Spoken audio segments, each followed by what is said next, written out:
And Matt and Sam, as I was saying before, we've been advised to use loud voices. Sheila will just bring it down. Is that the mic there? Really? I was like, All right, I don't know how to do that. Good to go. Hi everyone. Thank you to Daniel for the introduction earlier. I'm Britt, and it's a pleasure to be hosting the final event in the AOC's Wellbeing Series. I'd like to begin with an acknowledgement of country, just acknowledging the traditional custodians of the land on which we meet today. The acknowledgement extends to the traditional owners of the lands on which we all live and come together. I pay my respects to elders past, present and emerging. I'd also like to take this opportunity to recognise the 52 Aboriginal and Torres Strait Islander Olympians who have competed and continue to compete in the spirit of the Games. Environmental sustainability has never been more important, and I think anyone who's here today or has tuned in already understand the importance of this. I don't want to get into too much doom and gloom about the current situation, but I did want to just read out a stat that I read in my research before hosting this panel. And that's that if we carry on using the Earth's resources at our current rate of consumption, we'd actually need 1.7 planets to support the demand on the Earth's ecosystem. So it's quite frightening, but we're not here to talk about the doom and gloom because we know this is important. We already recognise it. We're here to talk about what we can do about it as the sporting sector. And I really do think that what we can do about it ties in really well with the theme of this wellbeing series this year, Tackled Together, because the small actions do add up to make a big difference. And that's where I think in the sporting sector we can have an impact.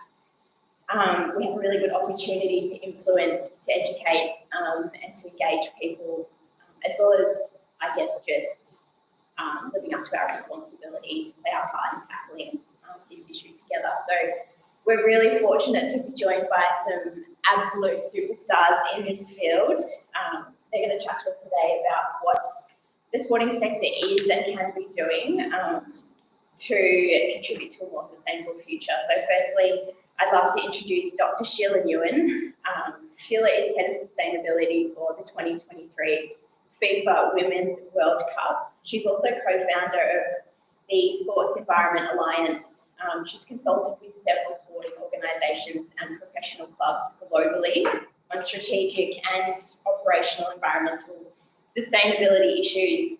So basically, she's a boss woman in this sector. So welcome, Sheila. We're also joined by Matthew Nicholas. Matt's Director of Sustainability for Tennis Australia, where he leads their climate action program. I had the opportunity to have coffee with Matt a couple of weeks ago, and I just love chatting to him about some of the things that Tennis Australia are doing, some really interesting things to minimise the ecological impact of their activities, including the Australian Open. So I'm really excited to hear him go into a little bit more detail on that today. And finally, most people have seen him on their social media feeds. Sam Fricker. Sam is an Olympic diver, having competed at the Tokyo Olympics last year. Sam also earned a bronze medal at the Birmingham Commonwealth Games a couple of months ago in the 3-metre synchronised springboard with his teammate Sheila. Congratulations, Sam. But one of the reasons we have him joining us today is because he has a really vested interest in this space. Sam actually founded his own business, Sam Straws, which develops ecologically sustainable straws, which stemmed from his passion for the environment and things that he's seen in water sports. So welcome, Sam. Thank you. I'd love to begin by just asking a general question to each of you. I think we're all passionate about sport. You guys are equally, if not more, passionate about the planet and protecting our planet. So I just want to ask you, what's your why? I think everyone is passionate about this space for different reasons. We have different motivations. So I'd love to hear, we're starting with you, Sheila. What's your why? Why have you dedicated basically your entire career to this space? I love that question because I think it's really interesting. I had a chat with a colleague of mine this morning about, when you tell your own story, a lot of people see themselves in your stories to help understand your journey and how they can get involved in this space. And I think for this topic in particular, everyone in this room, I'm sure, already feels that if everyone can put their hands in, many hands make for light work, we can really make a difference for planetary health, and that includes sports. So for me personally, I'm a child of Vietnamese refugees. I was born and raised in America, and we grew up in a really industrial city. In fact, it was one of the original mill cities in the U.S. And so the four of us lived in a one, bedroom commission flat with the cockroaches, and I ate candy for breakfast. I rarely saw a tree, and I think a lot of people say, oh, you really seek out the things that you don't have. So I probably subconsciously always wanted to be in and around nature, which is what a wonderful space, that we're in right now. But in terms of how I got the intersection between environment and sport, my parents forced me to play the piano. I'm terrible at it. But coupled that with the American diet, I was obese. Although I didn't know that I was. I just had the sticker that said, I'm not fat, I'm just short for my weight. But I actually, about 10 years old, I went out and I forged my parents' signature, and I played the round ball football, and it literally changed my life. I mean, every time I say it, I go into tears, but it mainstreams me, I got to be more American, and I could play sports, and I could be outside and in nature. And so anyway, through my career in the sports world, because I dedicated my life to sports, I just saw the power and influence that sport has. I talked to Sam right before. I said, why are you into this? He said, I want to use my platform for good. And it really does resonate with me. So anyway, I found my way there and got into the intersection of it. And that's probably my background story. And in terms of professionally, I do come from a sustainable built infrastructure point of view. I love where we are. I think if we make all decisions where we're thinking about being like a tree in a forest, like this building or infrastructure, to give more back to community, I think that's sort of like where I would love to see us thinking about sports too. Yeah, amazing. I really love that, and I think it's probably going to be pretty similar for Matt, having 8 years at Tennis Australia and dedicating your professional career towards sustainability in sport and what we can do in the sporting sector. Why are you doing that? Started as senior legal counsel with TA, but now heading up the climate action plan there. What's your motivation behind this? There's multiple reasons. Perhaps a great origin story like that. It's not. I've been in sport for a long time, and a dismal Australian rules football and water polo career, but I found it's a really enjoyable place to practice law and really got a lot out of that. But then I think an opportunity arose in climate action where Tennis Australia can have a real impact and make a difference, and kind of be a good corporate citizen, but potentially, there's commercial opportunities as well. There's opportunities in terms of, our cost base and all these things, so I can have an impact on the company, which I really care about. But I've actually found climate action really intellectually stimulating as well. Understanding what are the innovations that are required in which to decarbonise and reduce our impact. Understanding what is a carbon footprint and how that process exists. Using Excel for the first time in my career. There's all these sort of kind of challenges and interesting kind of processes and stimuli that I find really rewarding at this stage of my career, and I'm really pleased with that decision and kind of the opportunities that kind of unfolds as I move into the next phase. Yeah, I can definitely see already that you are having an impact, and speaking of impact, let's speak to the influencer himself. Sam, I know you're already having such a big influence on championing this space and educating and influencing people, but where has this come from? Why are you so passionate about educating other athletes and driving people towards sustainable practices? Yeah, I always grew up around the ocean, and I've always found that as like my escape from everything. It's like when I get there, it's so relaxing, and it really calms me down no matter what I'm doing. I grew up in Newcastle, just around Merewether.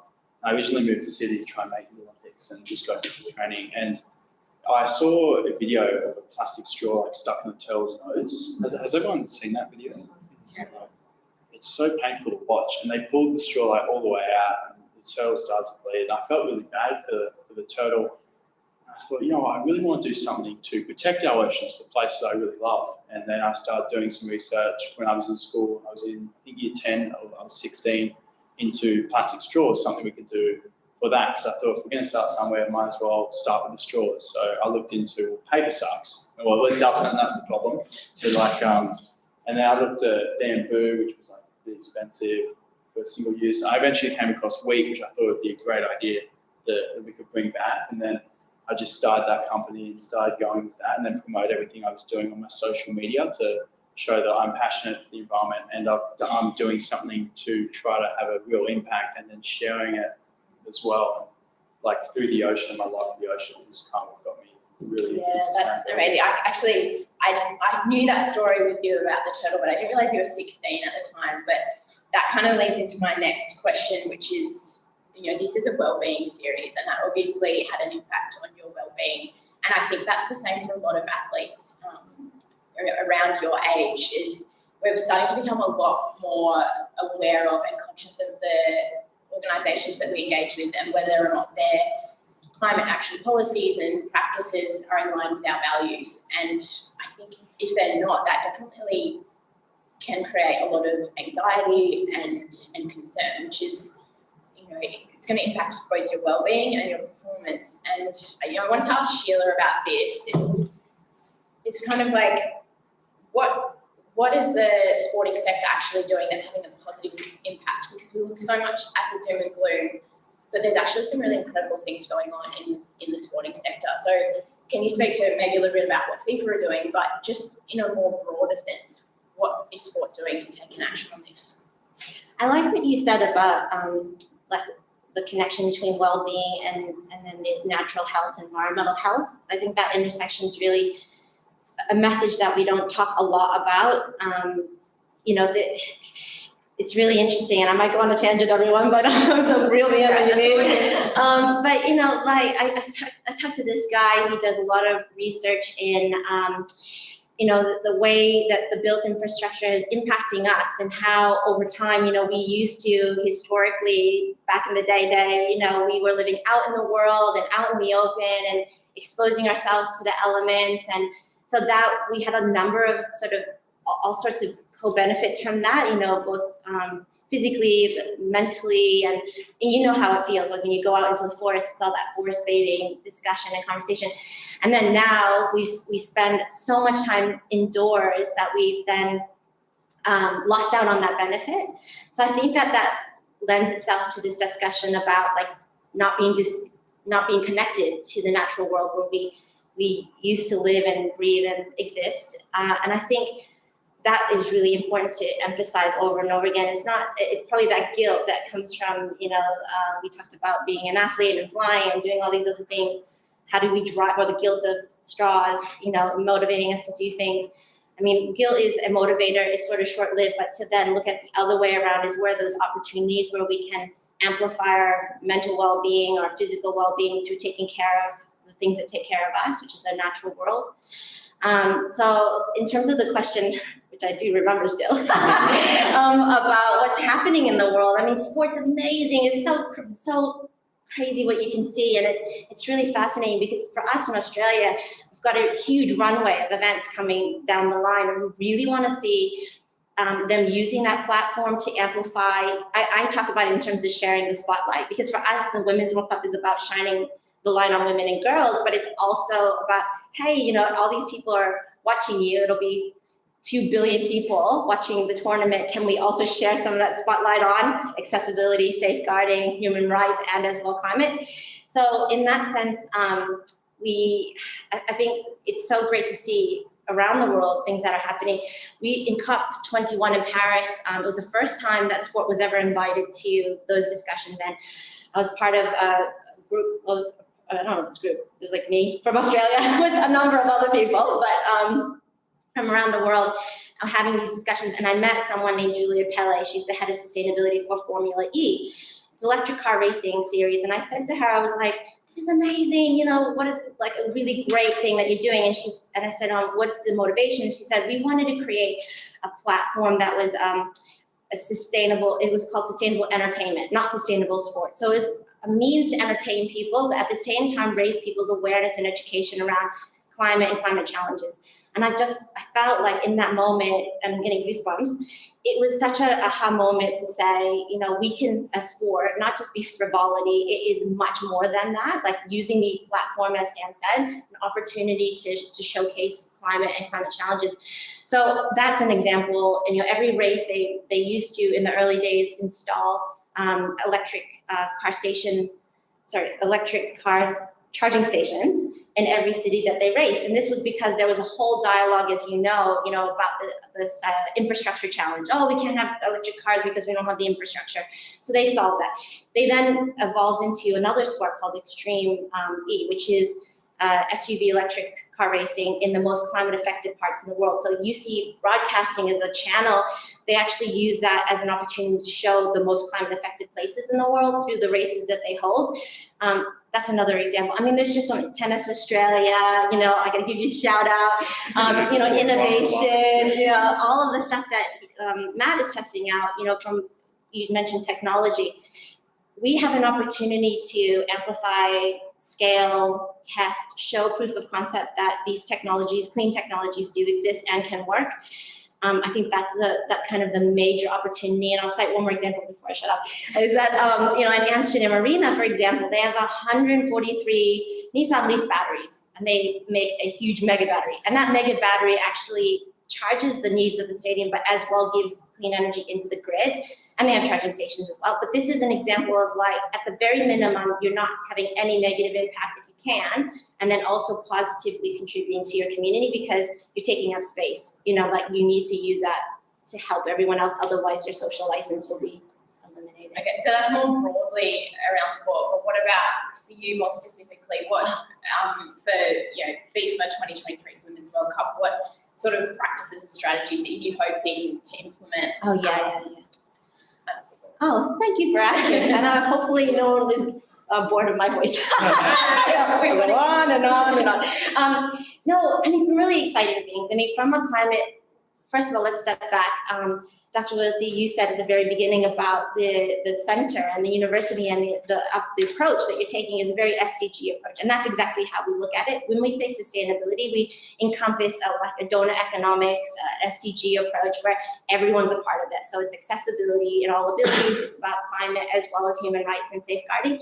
So for us, we're looking at it in all different angles, but from a climate purely perspective, we're looking at two key things. It'll be emissions and it'll be materials. I think those are the critical things. We're a short-lived element, but in terms of a tournament and a timeline, we'll come in July and leave in August. What we're hoping is whatever we test out, like Matt will explain and share some of the things he's doing at the AO, is that we hope that people will go, oh, that's interesting. Let's try to scale that idea. So for example, what would be things like, and I don't know for sure if we can find the right supplier, because this is about community as well as innovation in the technology and the industry space, but as well community demand. But the industry has to supply us some new ideas. So one of the things is like a solar and hydrogen power generator. We need offsite energy. Can we showcase that and say, hey, look at this, check out this technology? And then that becomes the norm. Everyone talks about today's ideals are tomorrow's standards. Is that right, Sheila? Friday brain.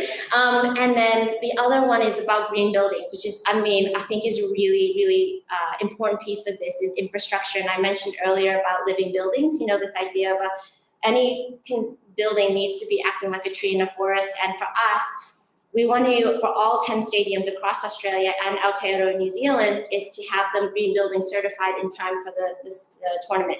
So this is looking at all sorts of things in their operations that includes things like materials, but as well as energy and clean energy. And that is like a game changer in a sense that, like, we want to, that saying, the rising tide lifts all boats. Tournaments are like an ecosystem. You have suppliers like hotels and, food and beverage and packaging, and it's like a little mini city. You're essentially trying to upgrade that city and their expectations of sustainable performance. So we build it into our expectations of our suppliers. So we say, you must have Modern Slavery Act. You must have, sourcing locally. You must have, measuring, mitigate, and offset your emissions, for example. So for our buildings, they're one of our key, suppliers, if you will. And to raise that bar for the cavalcade of events that are coming through, you have your Commonwealth Games, your 2027, 28, or 29 rugby, and then of course the Olympics. All of them will have a good running start because of this tournament requiring the venues to meet a certain operating standard. Yes. I could talk for more, but I no, everyone's like, shut up, Sheila. No, I can just tell that you have so much passion for this space, and I love the vision that you're bringing to it. So I guess in true sporting style, I'm going to give Matt the opportunity to try and one-up you. No, it's not competition. We're all friends. We can. I'd love to hear a little bit Australia doing? We chatted about it when we had a coffee a few weeks ago, some of the practices that they're implementing moving forward, but I just want to hear what your role is as Director of Sustainability and some of the things that you guys are already doing. Yeah, so as Director of Sustainability, I guess we've got a broad sustainability strategy, which includes, as Sheila spoke about, other pillars of sustainability inspired by the SDGs. So inclusion and diversity is somewhere where we're pretty well established, and certainly engagement, supporting First Nations communities, Pride communities, women and girls, well-funded women and girls programs, and then health and wellbeing as well as sort of work in progress as a strategic pillar, and then climate action. And that's my focus. So maybe I've got the wrong title, but it's definitely climate action is what, within the company. Tennis Australia and World Environment Day in 2019 signed the UN Sport for Climate Action Framework with the 3 other slams, and I commend the AOC on signing as well. And it's a great framework. It's really kind of sport-centric. It's easy to understand, it's focused, it's accessible, it's something you can kind of wrap your head around quickly and communicate when you're looking for investment internally and communicate those obligations really clearly. Those calls, although the time zones aren't great, when they do happen, it's the major players in world sport that are the major contributors and the leaders. So you take a lot out of that and use that as inspiration, if you like, for what we're doing in our pretty nascent way. The slams are always kind of, there's a little bit of competition, a little bit of camaraderie. I speak to my Wimbledon colleague every 6 weeks or so, but certainly they're an inspiration to us. They've got a lot of great programs, and Roland Garros has had a full-time sustainability climate action lead for at least 10 years.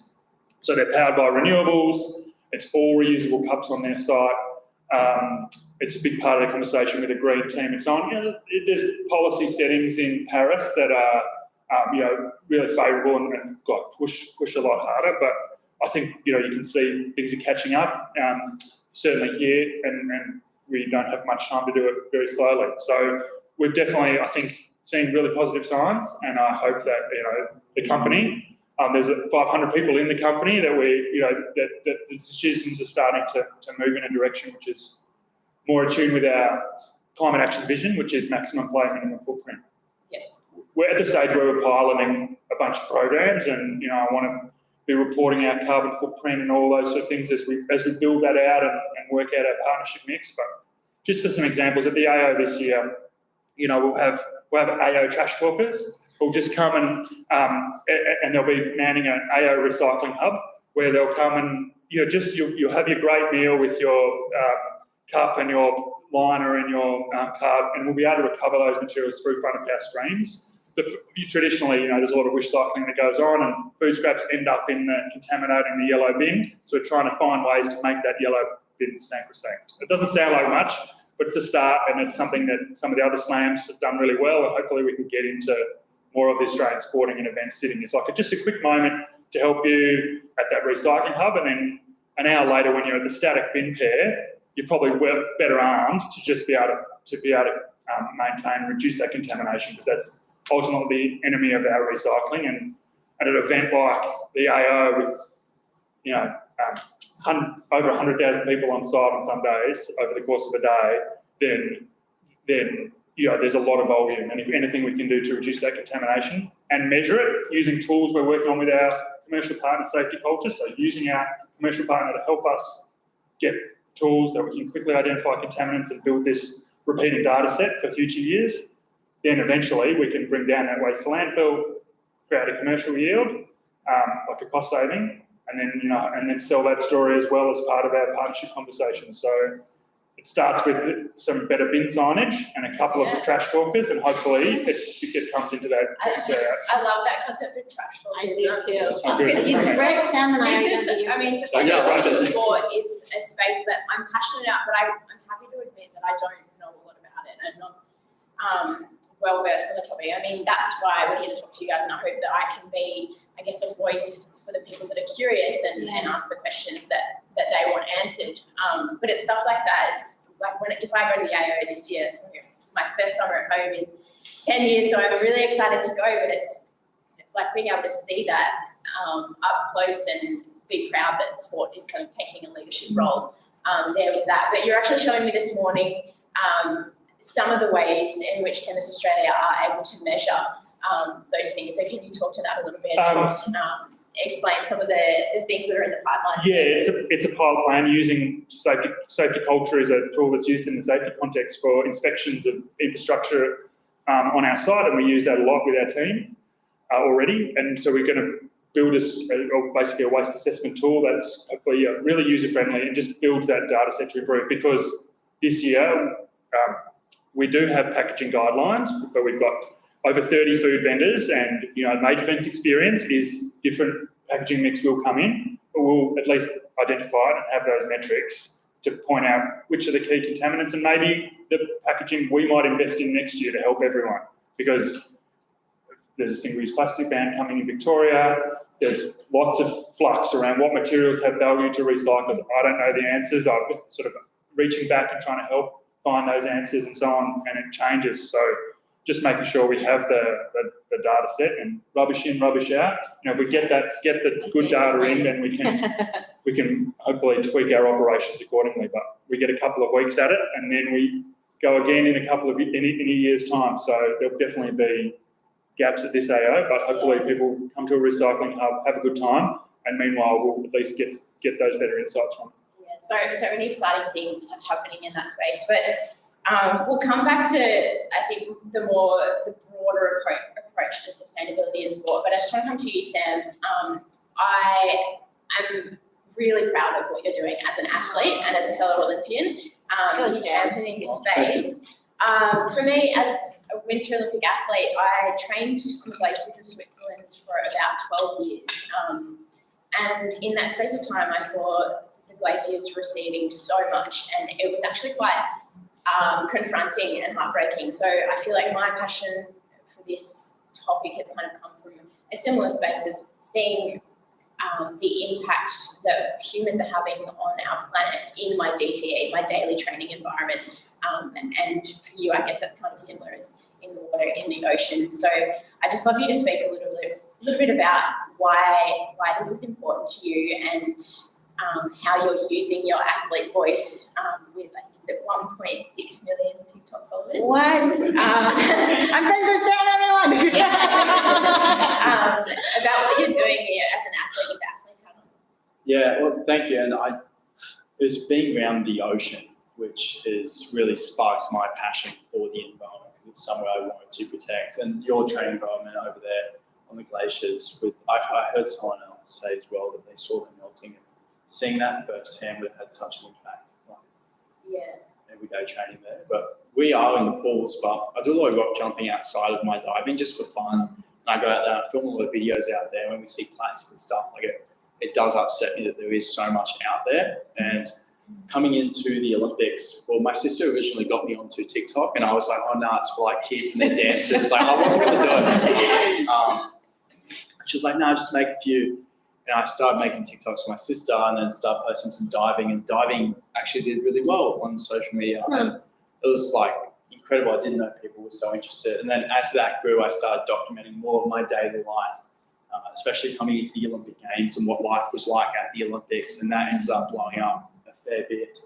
And then I started also posting about like what I was doing in the sustainability sector, whether it was with Sam Straws, or I help out with Clean Up Australia, or recently we had the Red Bull lift diving come to Sydney, and I was working on the event, doing some emceeing. But then after the event on the Sunday, the event was on the Friday, Saturday, we did I think it was the Clean Clips, which is an initiative they have where we go and find somewhere that needs a bit of work. And we went and we cleaned up. Now I can not just do the clean up, but then make a video about it as well to share what we're doing as well. And then you get like two kind of hits from it, because it's like we're doing something positive and we're sharing something positive where everyone can see. Yeah. And I feel like that's the same with my Sam Straw. It's like I'm doing something to have an impact and then promoting it, which has like a second impact as well. So people are like, oh, maybe I could do this. And it's the small things, like just starting with straws or starting with something, but that does have a big impact, and people do take notice. And those small things really do add up. And I feel like a lot of the sustainability stuff, especially when we look at the big issues, and everyone's like, oh, we're just, we're stuffed. I feel like it's not the way to go. And when, as you said, like that doom and gloom, it's like we know how bad it is. Like we don't need to be reminded. We just need to be taking those small daily steps towards having a better environment. Same with training. Like if you walked, when I was younger, I looked at the Olympics and thought, wow, like that seems impossible, but I reckon I want to do it. Like, it's my dream. And like, you know, those small bits every single day, like they're what does it for you. Yeah, I guess it's kind of the approach of looking at one step at a time rather than the entire staircase. And, Yeah. I was actually going to ask Matt this question towards the end, but since Sam brought it up, you're spot on, Sam, was saying that there's a lot of people out there thinking, we're so far gone that there's nothing we can do. It's the damage that we've done to the planet is irreversible. I disagree with that, and I think that's something that we touched on when we were talking about this last night. Is what do you have to say to those people that are in that mindset of that we can't do anything now? Well, I think doing something is fun and positive and playful to do something in the field of climate action. I think there are valuable steps such as measuring your impact, potentially tracking your travel and things like that for the athletes that are doing so much travel. There's opportunities there. I think we have a challenge with single-use water that we need to get past, and I think athletes have an opportunity to say no to single-use water. Like I think certainly the summer games, the drinking water is all fine in the next 3 cities. So hopefully, more and more athletes will choose to step away from single-use water. But also at the community sport level, there are plenty of opportunities too through clubs and going through this process at tennis at the moment, where we pulled together this strategy for Tennis Australia Limited and really focused on the AO and that's the commercial powerhouse. But really, there's so many opportunities as an NSO in the clubs and participation space around the energy transition of community infrastructure, community facilities as EV charging hubs, places to get climate literacy messaging out. And so I've actually kind of been re-energised the last month or so, really trying to work through a whole of tennis plan. And I think that there's NSOs and athletes and local athletes, there are opportunities to influence at that level as well, away from major events which are often seen as the storytelling. Really, some of the outcomes around decarbonising our sport or to a large extent our communities can happen at the local sporting facilities. Okay, so you're talking about some of those opportunities that we have with our NSOs. So what would you say, maybe Sheila, you can answer or speak to this, to someone like Sam and I, how can we approach our NSOs or any other athletes out there, approach our NSOs about this if we see something that we think, if we see an opportunity for change with them, what's the best way for athletes to go about approaching their NSO with that? Yeah, can I just add to something that they were already talking about and answer that question? I'm like jumping out of my seat, like, I gotta add that. I just want to go back to what Sam said earlier about, you were doing the cleanups and showing people your 1.6 million TikTok followers, and just doing those things. I think it's so fantastic because I think in the end, like we would have seen with the World Cup, with the Japanese team cleaning up in their, their locker rooms, and then the fans afterwards, you've seen it before, the Japanese fans cleaning up the bowl in the stadiums. I think really what it boils down to is this idea of doing, and this couples with your whole thing about like, it seems so enormous, what can I do?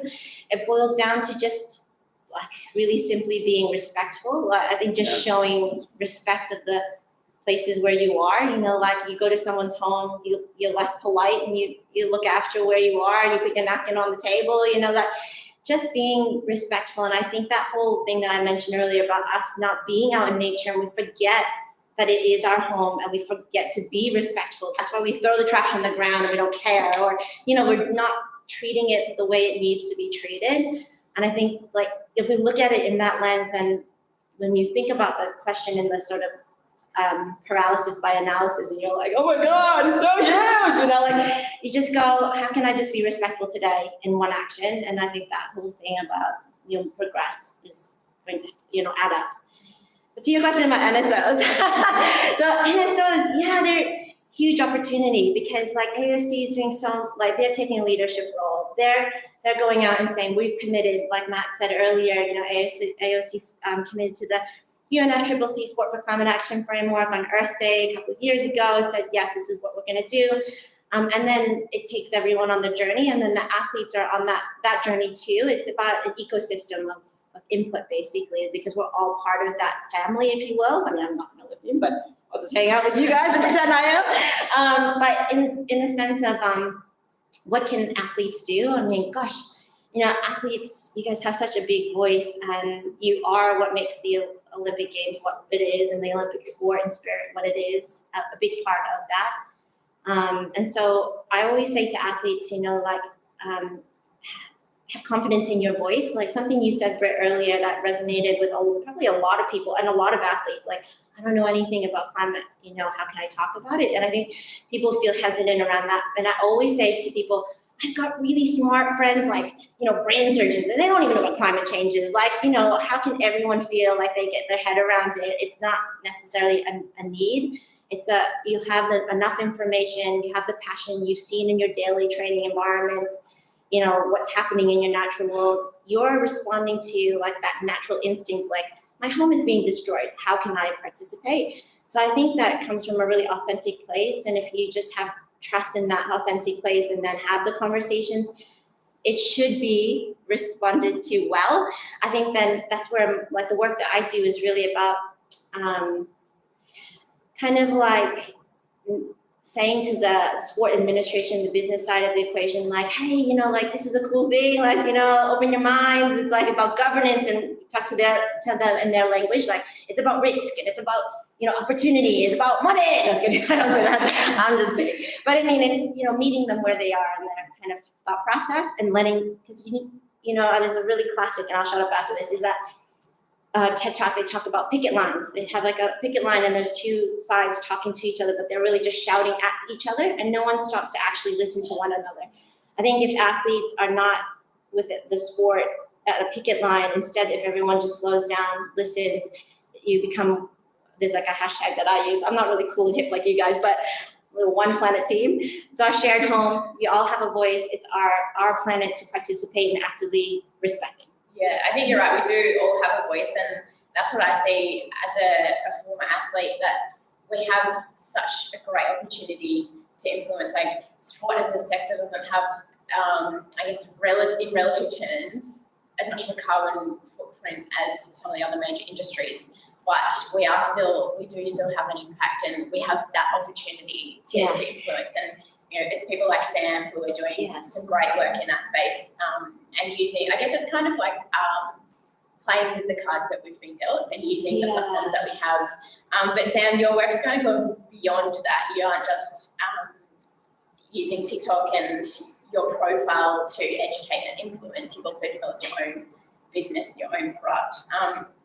Now, my question to you is, I was recently drinking, let's call it a frozen juice, out of a cup with a cardboard straw, and they just get soggy. And I was drinking it, the straws all soggy, so I used just the glass, and it just like ended up all over me. Is this the case with Sam straws? No, and that's part of the reason we chose the product, was because like paper falls apart. It really does not work. And if any other product did work, the market wouldn't accept it, but it's because we don't know there's an alternative. And wheat straws, they're actually just the grain, the actual stem. So when they grow the wheat, it's not even manufactured. When they grow the wheat, they cut the stems, the grain goes to make food, and then we clean the stems with like purified water and like ozone cleaning, so there's no real chemicals used. And then we use that as the actual straw, and because they need to survive and drink water, like who they got there, they will not fall apart because they don't really go soggy, but they will biodegrade. So once they're wet and they go into the dirt, they'll turn to like micronutrients and they'll biodegrade that way because it's just organic plant matter. But it won't go soggy when you're drinking. You can snap them though when they're dry. When they're wet, you can bend them a bit, but when you pull them apart, it's cool because you can see all the fibers and stuff. But they hold their shape. The only problem we have with them is that because they are grown, we can't control how thick they are. So when you get a pack, it's really cool. You can see like they're all different like shapes and sizes. Yeah. So you can see that they're natural. And when it comes to thicker shapes like thick shapes and things like that, we're looking into getting like bamboo. That'd be a great solution for that. But the single-use straws is what I'm really passionate about, because we do need. I think there is space for it. Because not everyone wants to carry around the metal straw, and they can be used as a weapon in the bar. What? Where are you going? Someone has been killed by from what I've heard. So your straws are doing more than just saving the planet, ecological security. Matt, we'll come back to you. I think from what we were touching on earlier, sport, we said it has a relatively small carbon footprint, but there are still some ways and areas in which sports and sporting events are still quite extractive. Can you speak to that and I guess inform us on that sort of side of sport that we don't really want to talk about? Oh yeah, look, we definitely will. We do have what I guess we're calling unavoidable or difficult to abate emissions. We fly a lot of athletes to Melbourne for a huge event that is part of driving the Victorian economy or the Australian economy. So that's not something that's going to change very soon. But I think it's our job to then at least understand the emissions impacts, different technologies as they evolve, and how we can champion those. We're doing a little bit we currently, through our venture capital fund, we have a very small holding in a company called Samsara that's doing basically a plastic enzyme that breaks down plastics to its monomer, and they're moving from the lab, there's funding from Clean Energy Finance Corporation and Woolworths and so on, and they're moving from the lab into production. And so some of our single-use plastic problem, they're helping us remove that, and then and we're also part of sharing their voice. So it's like championing those great solutions. There's so many incredible scientists and engineers who are helping decarbonise our systems that I think sport has a great opportunity to utilise those to reduce its footprint and then utilise its voice to sort of amplify. So hopefully we can be part of that. There's Samsara is a great little use case, and hopefully there's more and more as kind of we get further along, and FIFA and the Women's World Cup can do the same. I think there's so many incredible people out there working on these technologies that we have a big role. We do already have an impact, as you said, which is those difficult to abate sectors. But there are some, such as our waste to landfill, which we need to improve the reduction of, or expand our electrified mobility. For example, we've got our Kia fleet is 10 or 12 EVs will be this AO. We'd like to, working with Kia as supply struggles sort of flatten out, and we get more and more EVs into the country, then we can, be a bulletin board for the EVs that are around, and now more landing, and they're a big presence in Melbourne during that time, and people will see those. And at the moment, so that'll reduce our Scope 1 emissions, the fuel we're consuming, but it'll also celebrate or kind of amplify more and more EVs coming into the market.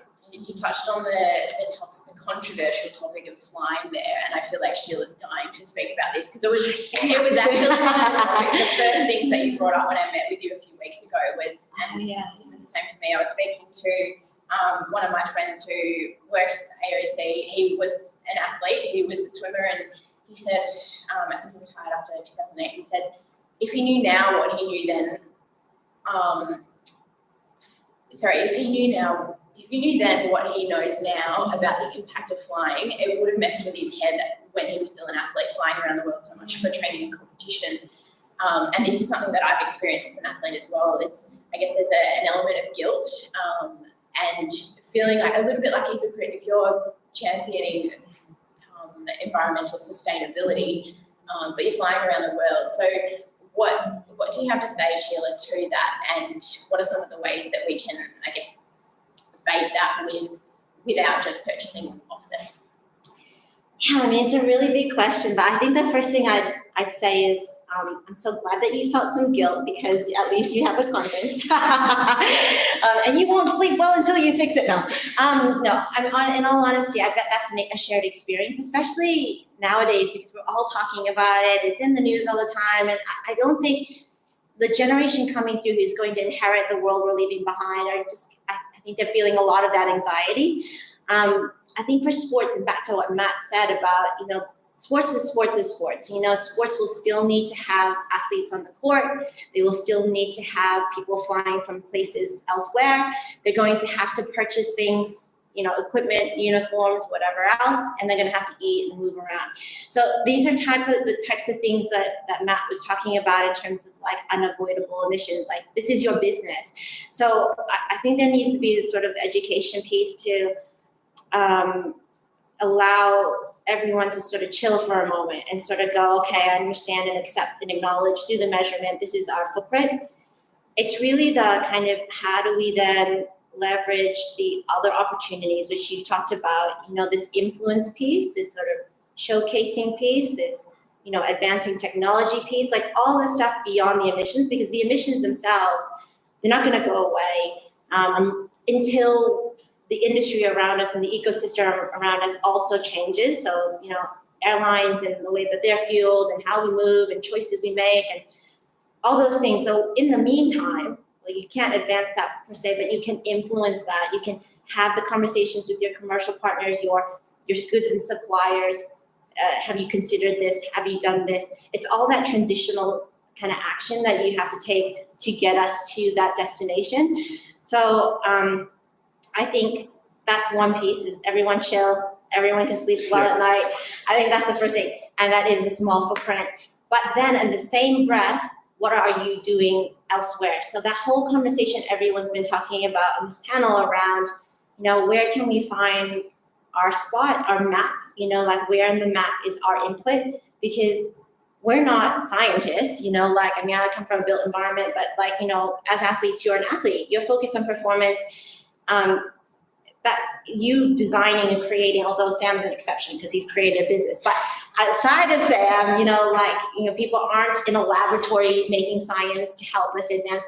So if you can look at the map of how we transition and who's doing what in that transition, then we need to find our spot as sport and plug ourselves in there and really kick the heck out of it until it really maximizes our opportunity to make the biggest change. And that's that whole influence, that's that showcasing. It's about demonstrating the technology that works, that battery I mentioned. I talked to a friend of mine who was Young Australian of the Year for CSIRO, and he had this carbon capture technology. So he basically could take a large tanker of carbon and put it into a thumbnail-like size of, storage. And oh my God, that sounds so crazy. I don't know what that means, but it sounds amazing. And then I was like, so could we take that and put it into the Melbourne Cricket Ground, the MCG, and make it the largest soda stream in the world? And he was like, you are crazy, Sheila. But I'm a bit weird. But I think that these are the things, can we scale technology like the carbon, capture technology and so on in a large space, which we have oftentimes for sport. And anyway, it's voice, it's volume, it's all of that. So it was, I guess, a long way to say sleep well at night, but make sure you do something good. Respect, the planet. Respect your mother. I guess that's kind of more on an individual level, and we'll come back because I'd love to hear each of you speak about what is the most valuable thing that people can do individually, the actionable. But Matt, what about on a broader scale? What can sport do better? What are we not doing at the moment that from your perspective is good enough, or where are the biggest opportunities for an impact? I think certainly measuring the impact is been really valuable for Tennis Australia, and I think there's opportunities for NSAs. I know money doesn't grow on trees to invest in measuring the environmental impact or the impact of the travel on behalf of the athletes. So your affiliated athletes measuring that and then helping them to guide them on more efficient training programs over the course of a year or something like that. So measurement's been really valuable for us, and then reporting and transparency is something that I want Tennis Australia to do when the time's right. Probably as our strategy evolves and when we're mature in the space, we can all report. But it's all sorts of challenges around consistent reporting right across sports globally. I think measuring provides those insights. Like our carbon account is like a financial account. It provides all these insights into where you're extractive and where you're potentially efficient. So I encourage sport organisations to do that, whether they're a professional club or an SSO or whatever, and there are different tools at different price points to do that. And then I think in terms of the messaging, it's I want kind of agitating inside TA to kind of keep pushing that and for us to be more overt in there, and that's my role, is to kind of put, depending on who sees this, is to put some discomfort around the company around that and making sure we're doing that. And we will get there. I'm very confident of that. I think, but probably going back to measurement, I think provides the insights, and even for athletes to do that personally, but also put pressure on the NSOs or their other organisations to do that. Putting the pressure on is key, and it's sort of what I understand is within sport, we need to sort of attack it from so many different angles. You've got the opportunity to Yeah. influence and educate, but then putting the pressure on the NSOs and Yeah, and keep it positive too. Like our vision is maximum play, minimum footprint. I think it's like the easy thing is just to say some outcome is greenwashing, and like greenwashing is a risk for sure, but like it's a real easy kind of natural reaction. You know, calling someone woke or calling someone kind of greenwashing is just kind of a bit ridiculous, and sport can just play a really positive role to just charge on with positivity because, you know, every event cops its criticism. The Australian Open's copped its criticism, but it happens every year and people enjoy it, and really it's a positive experience on the whole. And so just plough on with positive climate action and those are labelling their washing. I think Sheila's eyes just lit up there, so she has something to say, but we talked about this last night. It's kind of like the 80-20, and I guess Sam can probably relate as an athlete, we're always going to cop criticism. You can't please everyone, but it's kind of about looking at the 80 and what we can do there. Can you speak to that, Sheila? Yeah, can I add something to what Matt said? Yeah. I love I'm like dodging all your questions. I'll get there, I promise. No, but I think like for the sport organizations, I mean, measurement is critical for sure because it's about reflecting, right? And it's allowing you to be self-aware. Like if you don't do that, you don't know, right? You don't know what you don't know. I think even like a step before that even too is like ensuring that the organizations are led by people who prioritize this as part of the portfolio of things that they think are governance priorities, you know, like the sport itself led by people who care about the things that everyone in their family care about. So that's really, really, really important. And not just to care about it but also to be informed. So like I would imagine, and you can see this in the Corporations Act with all the boards and the requirements for boards to understand environment as a risk, that it needs to be a governance requirement that they're capable enough to predict, you know, the scenarios and how they can protect and navigate the strategic waters, you know, as it's coming, because we know, like in my lifetime in Australia, I came in 2007 in Victoria, middle millennium drought. 2010 Queensland had the flooding.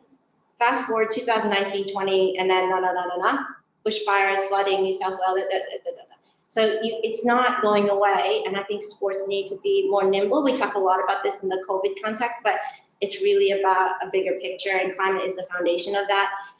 Funny, just random thing before I answer your question, which I may forget, is that in November of 2019, we held this 4-hour climate scenario planning session for sports.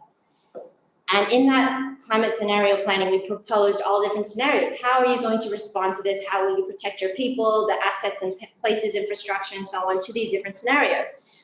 One of them, who happens to be from tennis, was said, oh, we'll be playing in front of no crowds. And everyone was laughing. They were like, oh, that would never happen. You know, this is November 2019. Fast forward 4 months, in the middle of COVID, no audiences, nobody, you know, like these are the things that you predict and you think will never occur, but within 4 months did happen. So what I'm saying is, from a governance point of view, sport needs to have that right under their belt. Executive CEO needs to be really well versed because they're the administrators, they're guiding this.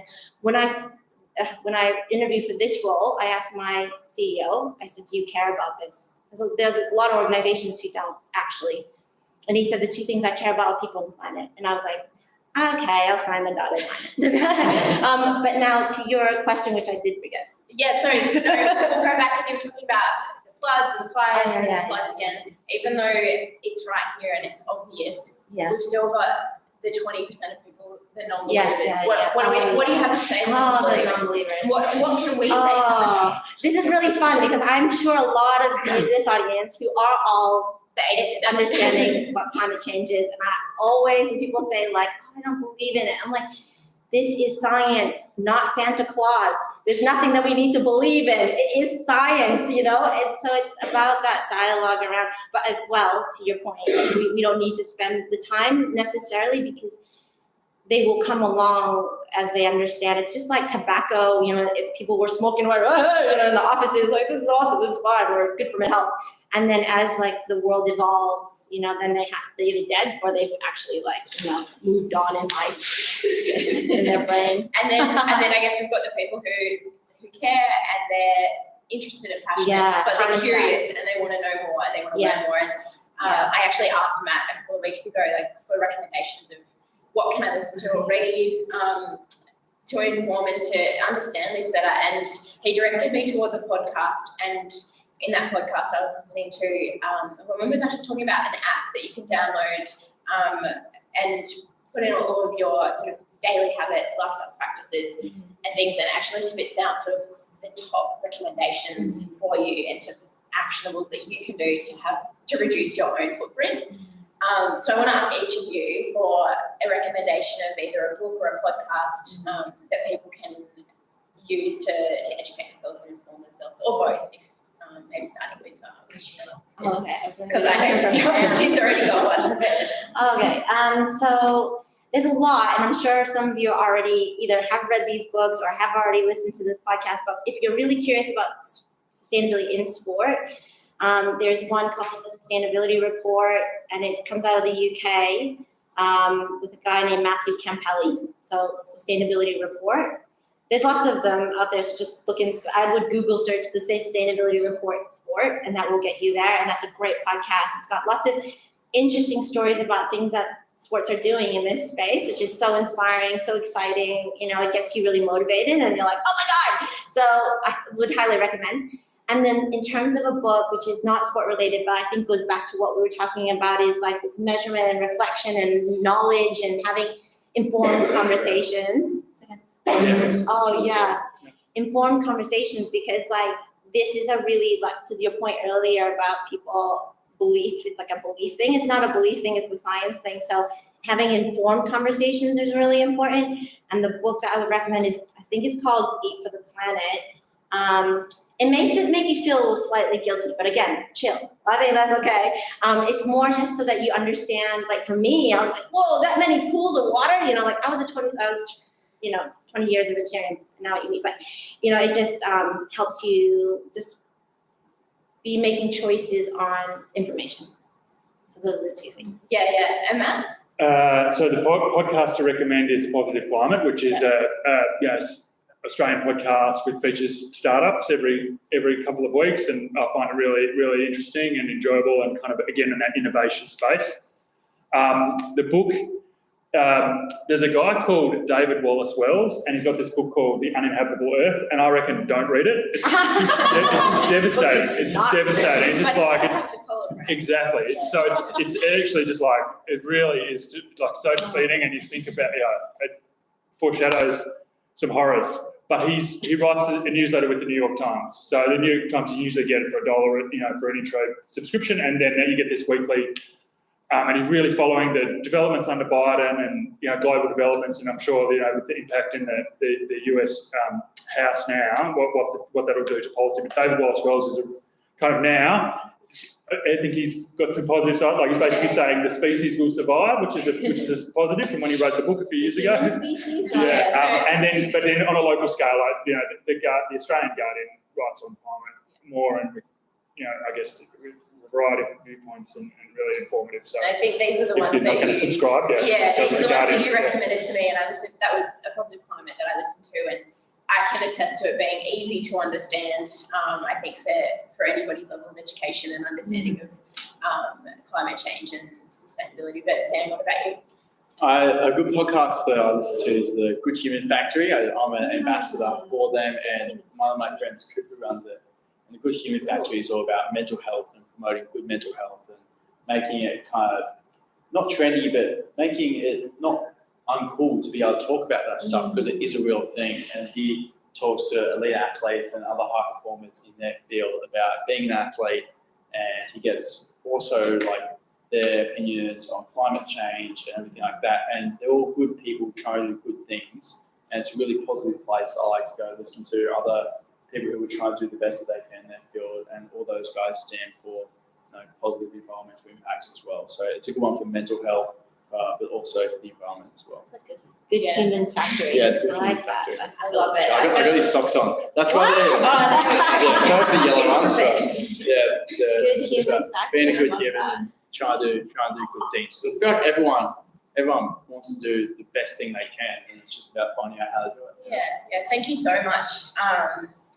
I'm conscious of time, we're about to wrap up, but I just wanted to say thank you to each of you for being here and sharing your wisdom and expertise. I know I certainly learnt a lot, and I feel like there's some things that I can go away and learn more just from the content that you talked about just then. And so I just want to say thank you. And I guess my understanding from what you were talking about is that I guess it kind of comes back into what we were saying earlier, that we can tackle this together. It's sport alone can't fix the problem, but we do have a responsibility and an opportunity to have an impact and to take those small steps together to make a big change. It's kind of a domino effect. And I think it was in one of the videos that Sheila sent to me where someone explained it like a Mexican way of going around a soccer stadium. It just, each person learns another person, and we'll encourage each other and inspire each other to take those small steps. So thanks for being here. And I do just want to finish, I will actually, something I'll jump back to, I'm going to recommend my listening material selfishly, but I actually listened to a TED Talk recently, and it featured Dr. Sheila Nguyen. So if anyone wants to jump online and look that one up, No, please do not. That's a really good piece of content. That's 5 views. That you can go to. But I also just want to finish by reading something that Sheila wrote in one of her articles, just to put her in the spotlight again. And that's, whilst there is always more that we can do, we must remember to celebrate the wins along the way. And I think you guys being here today is a win, so I hope that you're celebrating your contribution to what you're doing, not just today, but in everything that you're doing with your career. So thank you. And all of them too. Woo! Good audience!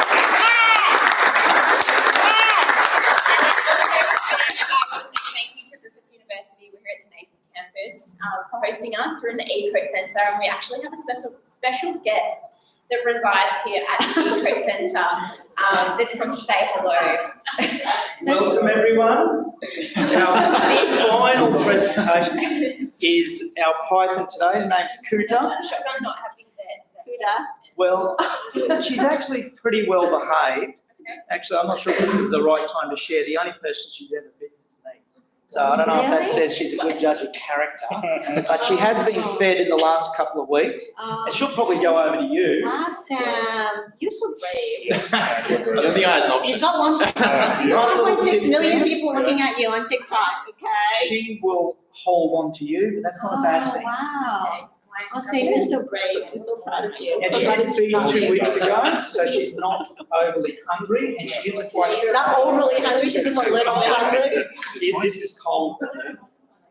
That means she's slower and better behaved. Wow. Hello, my friend. I can feel her muscle. Wow. That's her way of reaching on to you. Sam, you're so brave, buddy. Britt, you guys are amazing. You guys are amazing. So I learned she's a constrictor. Oh, wonderful. Wow, she's beautiful. Good. She's going She's part of nature. Namaste.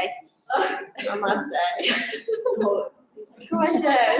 Okay, Sam, she's going somewhere. I'm not sure where she's going. She likes your belt. Yeah, I have to say.